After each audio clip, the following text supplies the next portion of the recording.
Hi! இன்னைக்கு நம்ம பார்க்க போகிறது ஒரு அருமையான சிக்கன் கறி. சிக்கன் கறியை இந்த மாதிரி செஞ்சு பாருங்கள், எவ்வளோ டேஸ்டியாக இருக்குன்னு சொல்லி. இன்றைக்கி நான் சிக்கன் 1 கிலோவும் 300 கிராமும் எடுத்துருக்கிறேன். சில்லி பவுடர் 3 டீஸ்பூன் எடுத்துருக்கிறேன். அதோட 2 டீஸ்பூன் உப்பு, ஜிஞ்சர் கார்லிக் பேஸ்ட், மஞ்சள் தூள், அரைச்சி எடுத்த கெட்டியான தேங்காய் பால், அதோட தாளிக்கிறதுக்கு கடுகு, வெந்தயம், உளுந்து, சின்ன வெங்காயம், காஞ்ச மிளகாய், கருவேப்பிலை, தக்காளி எடுத்திருக்கேன். அதோட அரைச்சி வச்சுருக்கிற சிக்கன் மசாலாவை எடுத்திருக்கேன். முதல்ல ஒரு சின்ன தாச்சி அடுப்பில் வச்சுட்டு அதுக்கு 3 தேக்கரண்டி சில்லி பவுடரை போட்டு அதை நல்லா லோ ஃப்ளேம்லேயே வச்சு நல்லா வறுக்கணும்.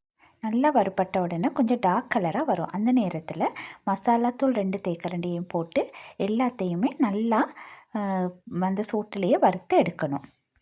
பாருங்கள், இந்த கலருக்கு வந்தோடனே நம்ம அடுப்பை நிப்பாட்டி வச்சுக்கிறலாம். தேங்காய் பூ ஒரு 3 டேபிள் ஸ்பூன் மாதிரி எடுத்து இந்த டார்க் கலர் வர வரைக்கும் நல்லா வறுத்து எடுத்து வச்சுக்கிறணும். இஞ்சி தேவையான அளவு, பூண்டு ஒரு 6-7 பல் மாதிரி எடுத்து அதை நல்லா பேஸ்ட்டாக அரைச்சி வச்சுக்கிறணும். நம்ம கழுவி வச்சுருக்கிற சிக்கனில் வறுத்து ஆற வச்ச மிளகாய்த்தூள், மசாலாத்தூளை போடுறோம். அதோட ஜிஞ்சர் கார்லிக் பேஸ்ட்டை சேர்க்குறேன்.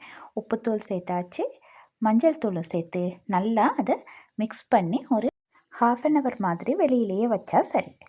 நான் இங்கே தேங்காய் பூவை நல்லா வறுத்துருக்குறேன். அதாவது அடுப்பை லோ ஃப்ளேமில் வச்சு வறுக்கணும். அப்போ கருகாமல் அந்த கலர் மட்டும் மாறி வரும். அப்படி போடுற நேரம் கறி ரொம்ப நல்ல கலராகவும் நல்ல வாசனையாகவும் இருக்கும். அரை மணி தியாலத்துக்கு பிறகு அதை அப்படியே தூக்கி அடுப்பில் வச்சு மீடியம் ஃப்ளேம்லேயே வச்சு நல்லா வேக விட இருக்குது. ஒரு 10 நிமிஷம் மாதிரி வெந்த பிறகு எடுத்து கொஞ்சமாக கிளறி விடணும்.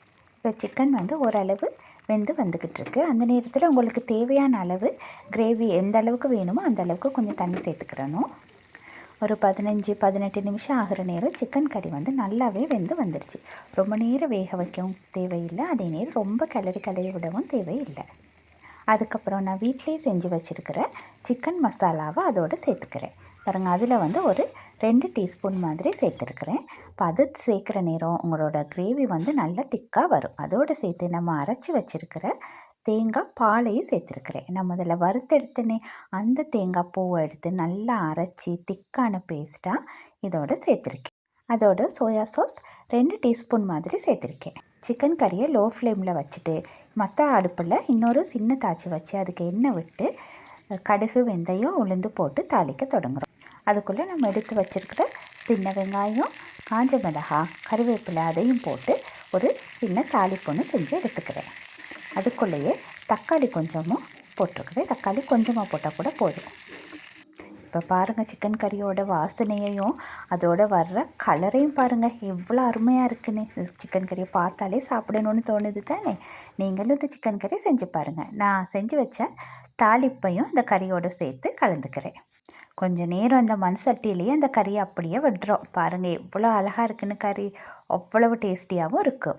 பாருங்கள், சோறு எடுத்திங்கன்னா எவ்வளோ சோறு வேணாலும் இந்த கறியை போட்டு சாப்பிடலாம். இதுக்கு நம்ம வேறு எக்ஸ்ட்ரா கறியெல்லாம் தேவை கூட இல்லை. ஒரு சலட் அந்த மாதிரி சிம்பிளான ஒரு மெனுவோட ரொம்ப சுவையாக சாப்பிடலாம். ஸோ நீங்களும் இந்த ரெசிபியை ட்ரை பண்ணிவிட்டு உங்களோட எக்ஸ்பீரியன்ஸை என்னோட ஷேர் பண்ணிக்கோங்க. இந்த மாதிரி ரொம்ப நல்ல ரெசிபிஸ் உங்களுக்கு வேணும்னா நீங்கள் துஷ் ஹோம் குக்கிங்கை சப்ஸ்கிரைப் பண்ணுங்கள். தேங்க்யூ.